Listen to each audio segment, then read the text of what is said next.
자, 이제 우리가 정말 사실 성지하면 빼놓을 수 없는 것이 네.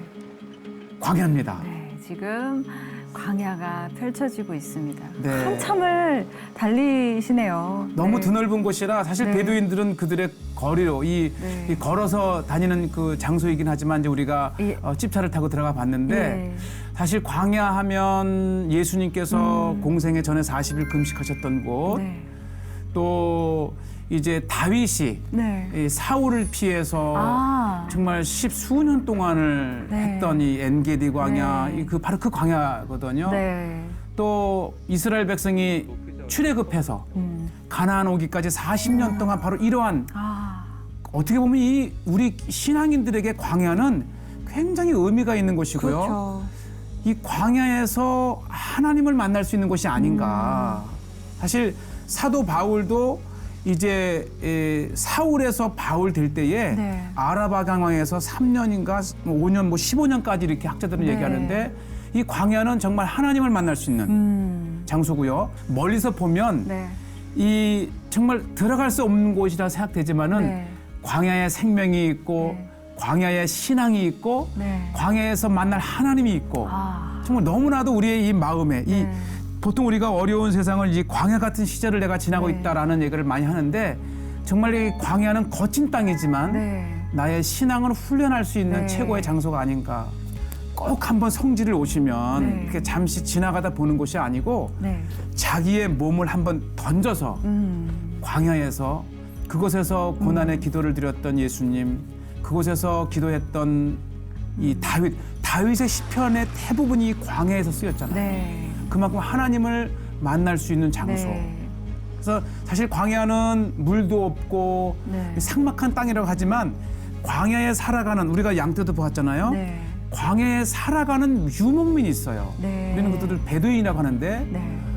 와 보시죠. 와. 이 정말 광야란 이곳에서 보는 이 사해 그래서 정말 아름다워요. 네.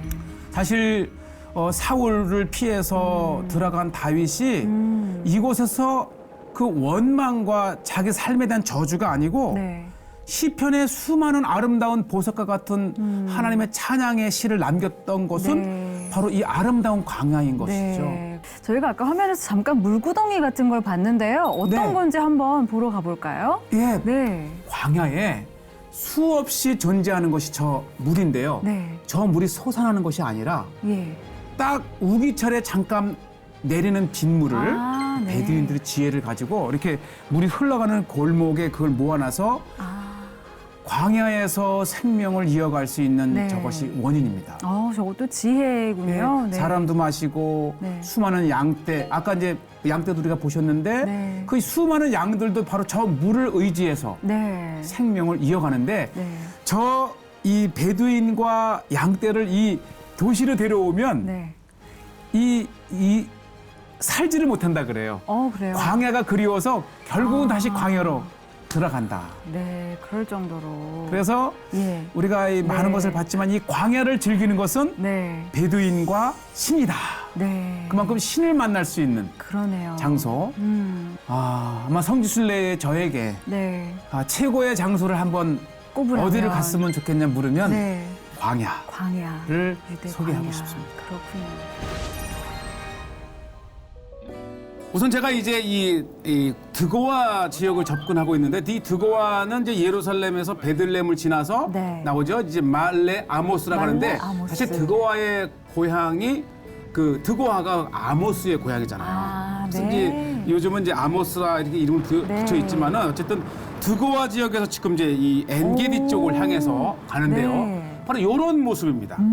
북쪽으로 올라오면 이제 완전 광야 직전의 황무지와 같은 곳인데 네. 한번 보시죠. 오. 예, 요것이 이제 여호사밧 골짜기라 해서 이제 이 엔게디까지 연결되는 네. 와디 아루곳입니다. 와디 아르고. 예. 아루곳이 이 헤브론의 브라가 골짜기에서 그렇죠. 엔게디까지 연결이 되는 겁니다. 아. 뭐 네. 광야하게 되면 무대로 살아가는 그렇죠. 수많은 이제 베두인들의 베두인들. 유목민들, 목자들을 보게 되는데 네. 참 나이는 한 10에서 조금 넘었는데 네. 이렇게 수백 마리의 그러네요. 양을 몰고 광야를 누비는 양치기. 네, 이 모습 또한 참 우리에게 네. 굉장히 이 다윗 하면 그렇죠. 목동, 목자를 우리에게는 연상시키는데 또 다윗을 떠올리게 하는. 이렇게 한 10여 세 조금 넘은 이 목동도 이 수백의 마리의 이렇게 양을 네. 염소지요. 이렇게 네. 양과 염소를 몰고 광야를 누르는 모습을 보고요. 오, 네. 또 군데군데 이제 또 눈에 띄는 것이 이제 낙타. 낙타의 모습까지. 방목을 합니다, 저렇게. 아, 방목해서 저렇게 키우는 그렇죠. 건가요? 그리고 이 발을 보면 네. 이렇게 이제 묶여 있어요. 멀리 못 가게. 아. 그러나 어딘가에는 이제 목자가 이 그렇죠. 낙타들을 낙타를 보고 있는 인도하는. 거죠. 네. 자, 지금 제가 계속해서 이제 드고아를 떠나서 이제 동쪽으로 이제 계속해서. 가면 그 사해가 내려다 보이는 동쪽 끝 그 광야가 바로 유대 광야인데 야. 엔게디죠. 엔게디인데 엔게디 광야로 지금 와. 길이 야, 여긴 진짜 찝차이로 들어올 수가 굉장히 없겠네요. 힘들어요. 네. 힘들고 또 이 찝차가 아니면 또 찝차가 있었을지라도 이 광야 여행에 익숙하지 않으면 그렇죠. 쉽게 네. 와. 도전해 볼 수 없는 그냥 네. 모든 거를 다 이렇게 광야로 찝차로 통과를 해야 되기 때문에 뭐 참 거칠기도 하지만 네. 또 모처럼 광야에 들어가면 네. 이제 오프로드 또 이렇게 엔터테인먼트죠. 그런 탐험처럼 또 한번 네. 들어갔다 나오는 맛도 있고요. 네. 자, 이렇게 해서 이제 끝까지 오. 한두 시간을 오면 네. 요것이 이제 유대 광야 동쪽 끝자락에 위치한 엔게디 지역입니다. 엔게디. 아주 그 에메랄드빛 사해와 네. 그 건너편 그 모압의 평풍처럼 들려 있는 모습은 참 아름다워요. 네. 예, 앞에 아르곳, 예. 와디. 와디 아르곳이 있고 이 엔게디가 있고 뒤에 사해가 있고 건너 요르단이 있죠. 그렇죠. 지금도 몸이 간 거. 근데 제가 오. 멀리서 이 보시죠. 네, 저거는 두 사람이. 사람이 걸어 올라가 보네요. 참 저게 유대 광야의 맛인데 이 거친 광야지만 도전을 하는 사람들이 많아요. 거친 근데 광야지만 급하지 않게 네. 물과 약간의 식량을 가지고 그렇죠. 끊임없이 이제 광야를 네. 이렇게 누비는 사람을 보고 참 이것이 다윗이 보았던 풍경이라 생각하면 그렇죠. 고난과 참 그 고단한 광야의 그 도망자의 길이었지만 네. 또 이런 아름다운 모습이 이 다윗에게 그렇죠. 위로를 주지 않았는가. 네, 이런 곳에서 시편 속에 그런 고백들이 그렇죠. 나오고요. 참 어떻게 보면 참 불평과 저주를 해야 할 그 광야에서 네. 아름다운 하나님을 찬양할 수 있었던 그 힘이 네. 바로 이 광야가 주는 그런 그렇습니다. 아름다움과 아주 자, 계속해서 이제 조금 더 이 광야 가까이 이렇게 한번 더 가보는데 깊숙이. 참 이게 멋있다고만 하기에는 네. 이 아주 특이한 광야만이 주는 그렇죠. 그러한 그 영적인 그죠? 맞아요. 네. 자, 오. 요것이 이제 끝입니다. 네. 저 아래쪽에 네. 이제 우리가 여러 번 소개했죠. 엔게디가 있고 엔게디 네. 최정상입니다. 이곳에서 보는 이 아래 엔게디 마을, 그다음에 사해, 또 이렇게 해질녘의 이 맞아요. 요르단의 해질녘이었어요. 고원 네. 지대를 보는 이 풍경은 네. 아마 이스라엘에서도 몇 안 되는 최고의 풍경 중에 하나가 바로 이곳입니다. 그렇습니다. 그러니까 우리가 이제 저 사해 쪽에서 엔게디는 많이 방문하지만은 네. 이 헤브론과 드고아 쪽에서 엔게디를 접근하는 것은 네. 정말 찝차만이 그리고 길 아는 사람이 그렇죠. 왜냐면 이정표도 없거든요. 그렇죠. 참 이 광야는 아름답다. 자, 이제 가나안의 남쪽 경계를 찾아서 이게 할락, 이 한락산이잖아요. 이 한락산은 하르 헬레, 영어로 쓰여 있지 않기 때문에 쉽게 찾을 수 없지만 바로 이 길을 따라 가게 되면 여호수아가 가나안을 점령했을 때에 이 헬몬산에서 한락산까지 이 남쪽 경계를 얘기했던 한락산이 이곳에서 한 2-3km 비포장을 따라가면 있습니다. 네. 자, 우리가 이제 단에서부터 부엘셰바까지란 말은 다 들어보셨지만 그것보다도 천수백 년 전에 이미 여호수아는 이 헬몬에서 할라까지라고 하는 이 남쪽 가나안 경계에 언급된 산을 가는데 이 길을 타고 왔고, 이 길을 타고 오는 중간에 이 검은선에 이 비포장도로를 따라가면 바로 이렇게 한락산이 이렇게 있습니다. 그러니까 여기 이제 검은색이니까 검은색 표시를 찾아 들어가는 거야. 자, 가자 한재야. 이 한락산은 이 남쪽 최남단 남쪽 경계에 있는데 지금 보시다시피 길이 구분할 수가 없어요. 그래서 군사지도 5만 분의 1 군사지도를 통해서 이 겨우겨우 찾아서 가는데 지금 예정대로라면 이 길을 따라 한 2-3km 내에 한락산이 있습니다. 한번 찾을 수 있겠죠? 한번 가보겠습니다. 네, 정말 이 세밀한 지도를 보고도 찾기가 쉽지 않고요. 왜냐면 이정표가 딱 없기 때문에. 그렇지만 이제 또 이 광야의 찝투어 이 전문 가이드들을 대동하거나 저에게 연락하면 또 제가 자, 이 광야의 한락산을 찾아서 드디어 오늘 이 아마 기독교 방송으로는 처음으로, 물론 이제 저는 알지 못하는 가운데 다녀오신 분도 있겠지만은 어쨌든 이렇게 C채널을 통해서 작심하고 한락산을 소개를 합니다. 길을 따라가면서 계속 이 시내를 따라 있는 이 나무가 굉장히 큰 숲도 있는데, 네, 이게 로뎀 나무잖아요. 이 엘리야 선지자가 이 로뎀 나무 밑에서 이게 그 엘리야가 그늘 밑에 숨어들었던 로뎀 나무입니다. 이렇게 물길이 흐르던 이 시냇가에는 이렇게 로뎀 나무가 무성해요. 그렇지만 이거 로뎀 나무가에 그늘이라고 해도 이게 그늘 같아요.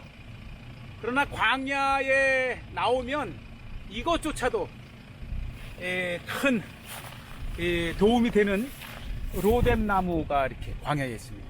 자, 아마 오늘 이렇게 큰 로뎀 나무를 또 보시는 것도 좋은 기회시고요. 어쨌든 이 광야를 무대로 또 엘리야 선지자를 떠올릴 수 있는 좋은 로뎀 나무를 보셨고, 계속해서 제가 이 지역을 한 번에 찾아간 게 아니고 지나쳤다가 다시 돌아왔다가 지나쳤다가 어쨌든 참 결국은 이 한락산에 오르게 되는데요. 그 모습을 이렇게 성지가 좋다 시청자분들께서 보고 계시고요. 이렇게 보시면 어디가 어딘지 정말 쉽게 알아볼 수 없는 그런 곳이지만, 결국은 이 여호수아는 이곳 한락산을 지명을 해서 이곳까지가 이 가나안 땅의 이 남단이라 이렇게 되어 있고, 제가 한락산 인근에서 본 이 안테나가 있는 걸 보니까 또 중요한 이제 기점이 되는 곳이기도 합니다. 이렇게 해서 신광야를 다 이렇게 내려다볼 수 있고요. 그렇기 때문에 신광야가의 한락산을 이렇게 여호수아가 언급을 했고요. 지금 제 앞에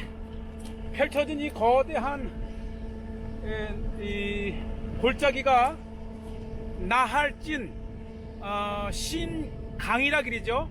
바로 이 나할진이 에돔 지역과 이스라엘 가나안 땅 지역을 나누는 경계가 된 것입니다. 네, 이 한락산 인근에서 내려다본 이 신광야 보시지요.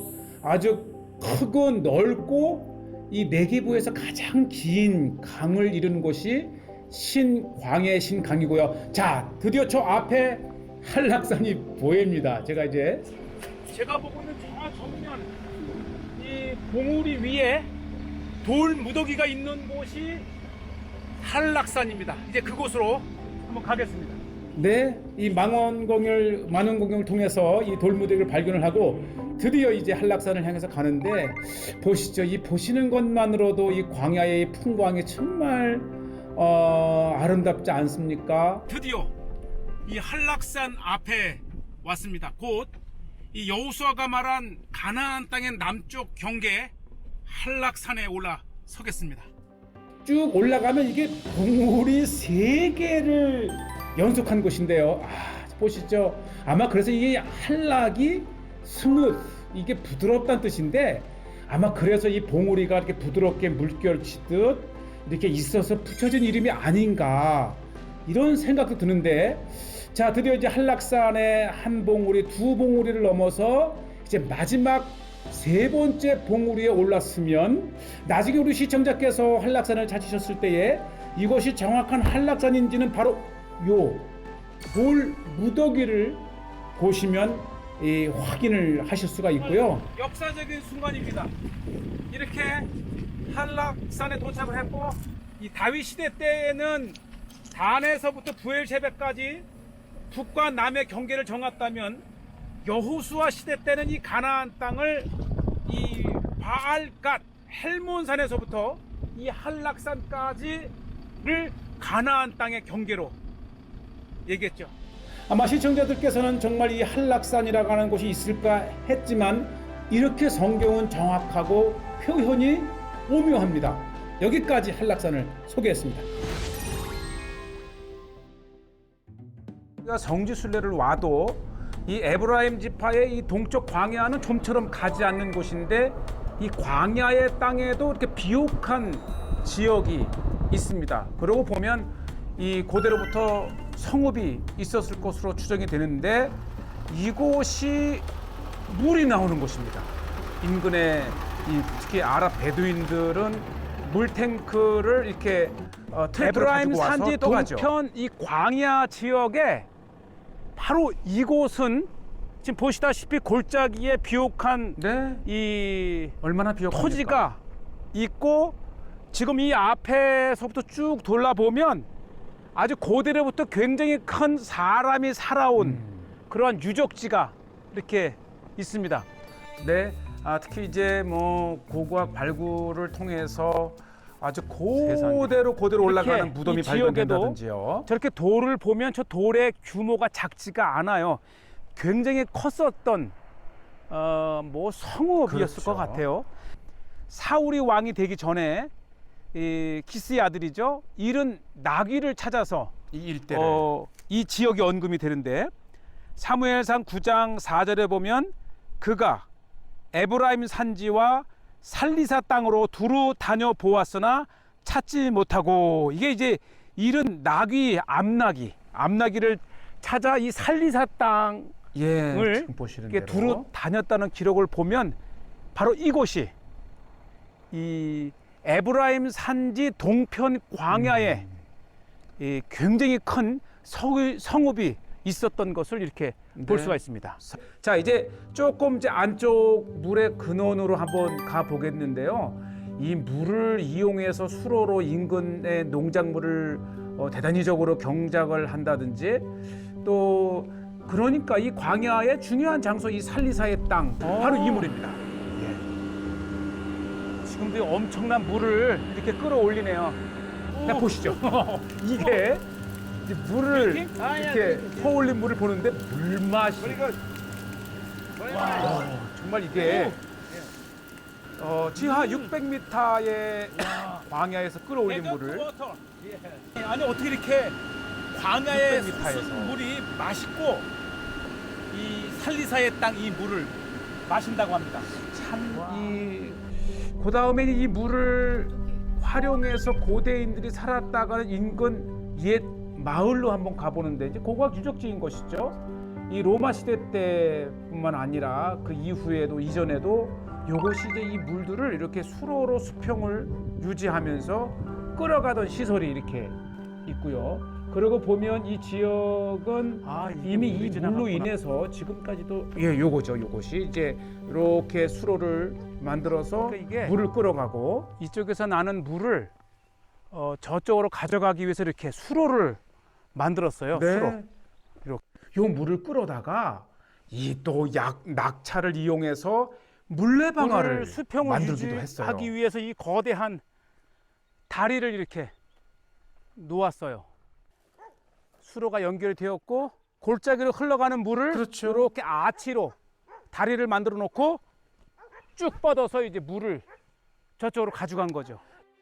기후나 지역을 보면 굉장히 메마른 광야의 황량한 땅인데, 이렇게 물만 솟아나면 그 물로 비옥한 농지를 만들고, 또 그 물을 끌어서 인근에 바로 요곳입니다. 이렇게 해서 이제 끌어와서 이 낙차에 떨어뜨리면서 또 이제 방앗간을 만들어서 밀과 보리를 빻던 그러한 시설도 있고요. 참 신기합니다. 요것이 바로 이 에브라임 동편 땅 광야 지역의 이 살리사 라고 하는 지역의 이제 모습들을 보고 계시고요. 그래서 이 원래가 광야 지역이기 때문에 성읍이 많이 언급이 안 되지만 이 살리사만큼은 물이 있었기 때문에 아주 이 에브라임 지파 광야 동편의 대표적인 이 지역으로 이렇게 지금 소개가 되고 있고요. 참 이러한 곳을 보면 물이 얼마나 중요한 것인가. 그다음에 광야일지라도 물만 있으면 옥토로 개간을 할 수 있는 이스라엘의 전형적인 광야 지역을 이렇게 소개했습니다. 바로 이곳이 3,500년 전에 돕가를 떠나서 르비딤으로 향했던 우리 출애굽 루트를 따라가는 아주 생생한 현장입니다. 이 시내산이 돌산과 이렇게 막힌 것 같지만 지금 보시다시피 이 거대한 와디가 가면서 마치 이 광야의 길과 같은 이 길이 있습니다. 그러니까 이 세라벳 엘카뎀 돕가를 끼고서 르비딤으로 향하는 와디입니다. 그러니까 멀리서 보면 정말 60만이 지나고도 남을 광야의 길 또는 광야의 하이웨이가 이렇게 형성되어 있습니다. 이러한 길로 이스라엘 백성이 이동을 했을 가능성이 있는 거예요. 한번 쭉 보시죠, 이게.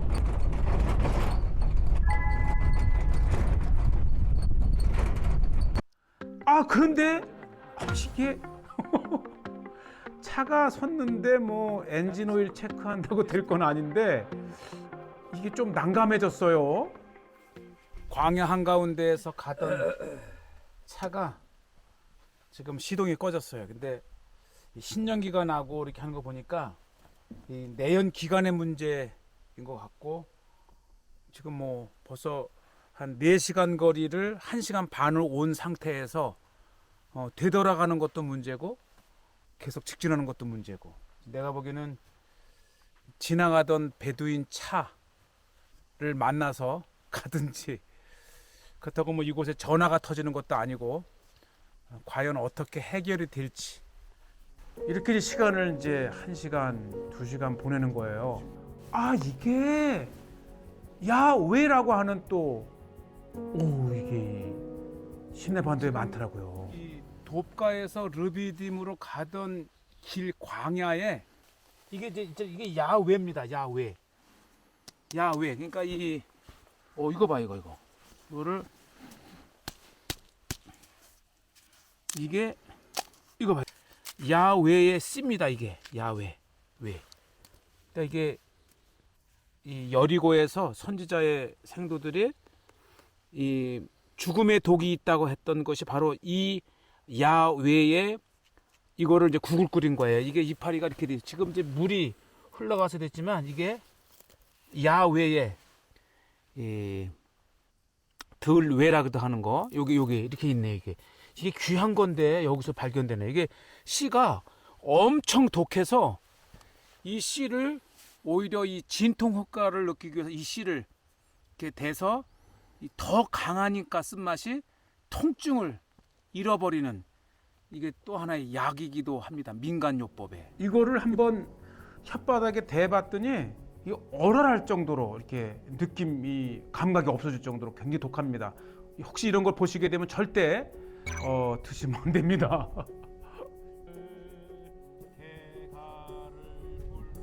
기다리다 찬양하고 예배드리고 하는데 왔어요. 뭐 때마침 찬양하고 기도하니까 차가 와서 이게 하나님이 보내주신 거구나라는 더 하셔갖고 무엇보다도 이 베드인 형제가 Korea, welcome. Sorry, but it was time to stop. 그래도 미안하다. 차가 고장나서 드디어 친구가 우리를 구출하러 왔습니다. 뭐 참 힘들었지만 광야를 볼 수 있는 좋은 기회였어요. 이 2시간 40분 만에 드디어 차가 구원의 차가 왔어요. 구원받은 느낌입니다. 광야에서 구원받은 느낌이에요. 슈크란 하비비. 거의 3시간 동안 막막함 가운데에 또 덕분에 광야를 제대로 느낄 수 있는 기회였었고요. 이스라엘 백성들이 망망대해를 건너듯 지났던 시내 산에 시내 반도에 그 드넓고 거친 광야를 이렇게 생생하게 소개를 하고 있습니다.